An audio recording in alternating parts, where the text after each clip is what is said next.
Shahram Akbarzadeh is a professor of Middle East politics at Deakin University. He joins me now live from Melbourne. Professor, good to have you here with us on TRT World. Now, certainly a lot to talk about. Let me begin by asking you about the latest so-called humanitarian pause. Now, our correspondent based in Gaza tells us that it's not really a humanitarian pause. What's basically happening is opening of a small humanitarian corridor, allowing civilians from the north to flee to the south. So what is your assessment of the humanitarian pause that was announced by the White House?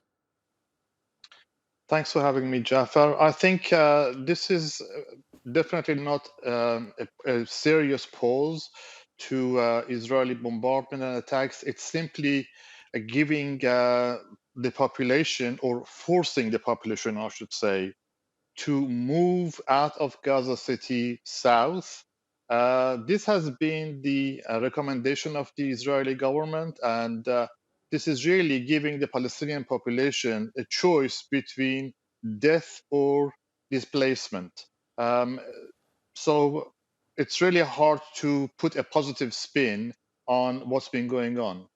But Professor, if I may, but are these civilians safe if they go to the south? Because Israeli airstrikes are taking place across the Gaza Strip. We have heard reports of airstrikes taking place in Rafah, Khan Yunis, for example, and both these governorates are in the south.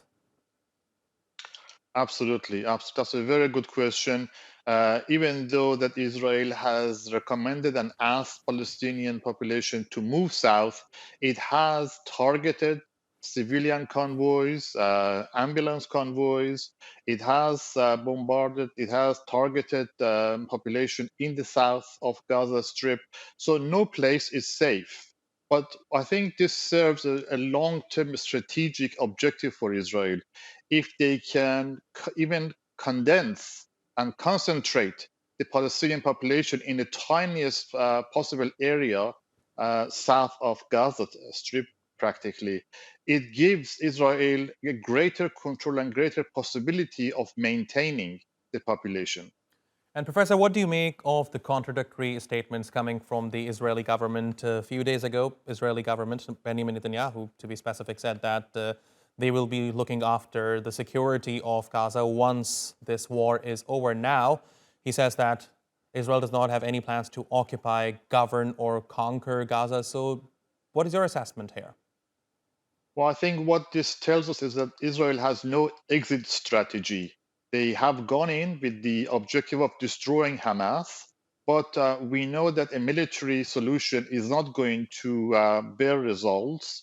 With every death in Gaza Strip, they are creating more fighters and the next generation of fighters against Israel. So it is an extremely radicalizing experience for many Palestinians. So, what can Israel do after supposedly defeating Hamas? They might be forced to stay and act as an occupying force, continue being an occupying force in the Gaza Strip, because there is no alternative. The Palestinian Authority in the West Bank is very, very reluctant to come into Gaza on the back of Israeli tanks. So Israel really has no options. And how do you think the US, the United States, plays into this? Well, the U.S. is in a very tricky situation. The U.S. has been extremely supportive of Israel, repeating Israeli claim of self-defense, even after it was very clear that the use of force was disproportionate in the Gaza Strip. More than a month of bombing, aerial bombardment. But public opinion is turning. International public opinion is turning.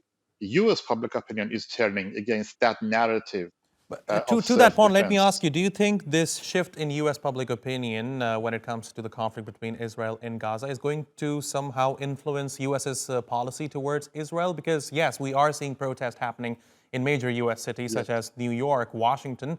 But when it comes to US's policy towards Israel, it seems to me there is not much of a shift.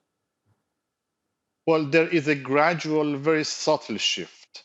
There are, President Biden is not talking to Israeli government saying they need to respect international law and operate within the international norms of acceptable warfare.